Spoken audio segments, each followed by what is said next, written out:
Hi, this is the Bible Touchstone. I'm just addressing some of the themes that Mike Bloom brought up in his video series, Walking in the Newness of Life, and the distinction between a physical resurrection and a spiritual resurrection.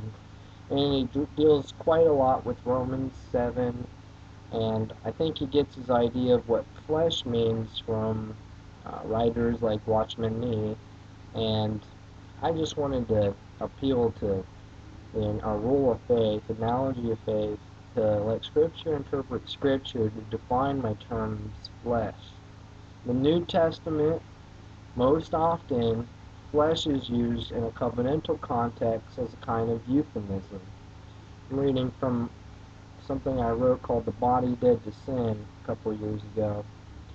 And the meaning goes back to the ancestry of the creation story and the circumcision of the covenant.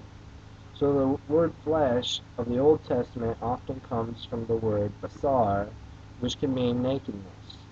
Now, I deal with nakedness in one of my responses to Mike Bloom's videos on 2 Corinthians chapter 5.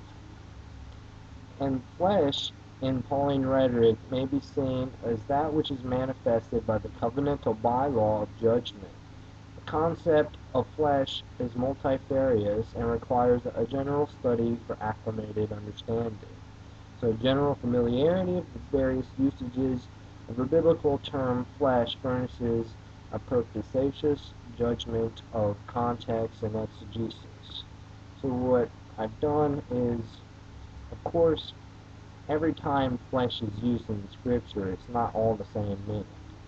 But when the context furnishes the meaning and it's associated with covenantal themes, for example, the flesh of the creation story and the flesh of the circumcision, and when it's so prominently associated from the Old Testament, becomes a sort of idiom.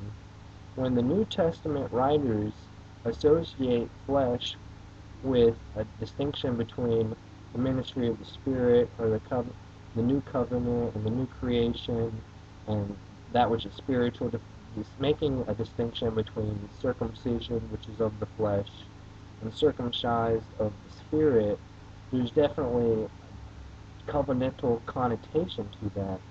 And Mike Bloom, he mentions Galatians 5.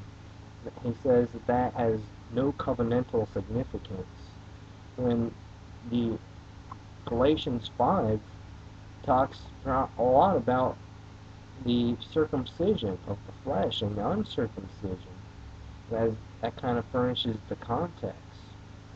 So I listed a bunch of verses where there is some sort of association with flesh and covenantal themes throughout Scripture.